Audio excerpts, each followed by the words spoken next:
¿Qué hace un administrador de base de datos? Tu trabajo es muy importante porque de ti depende la disponibilidad y seguridad de la información en las organizaciones.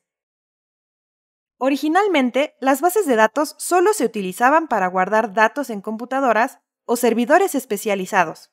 Por ejemplo, para saber cómo iban las ventas de la empresa, quiénes eran los clientes y qué compras se hicieron durante un periodo específico. Ahora, las bases de datos no solo sirven para conocer datos, sino para hacer predicciones del comportamiento de muchos aspectos de una organización. Estas predicciones se logran a través de la transformación de los datos en información estructurada para su posterior análisis y aplicación. En sí, los datos se convierten en conocimiento. Antes de llegar al análisis de datos, hay que dejarlos listos para ser analizados.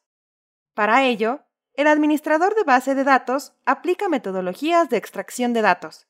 Posteriormente, los transforma en un repositorio de información más eficiente, que permite realizar búsquedas gracias a que la información está enfocada a un objetivo de predicción.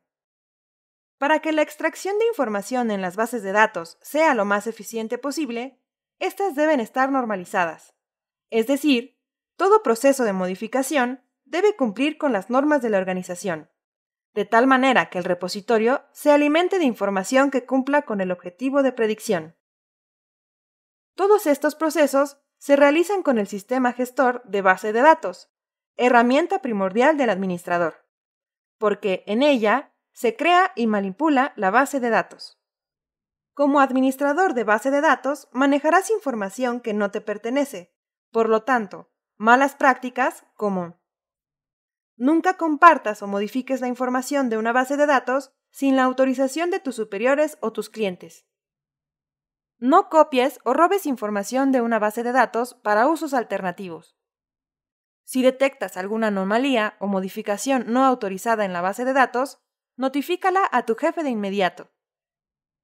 Todo almacenamiento, acceso, uso, comunicación, manipulación y disposición de información de la base de datos lo debe conocer tu cliente o supervisor. Estas recomendaciones te servirán para que puedas hacer tu trabajo lo mejor posible, además de entender la responsabilidad detrás de la administración de base de datos.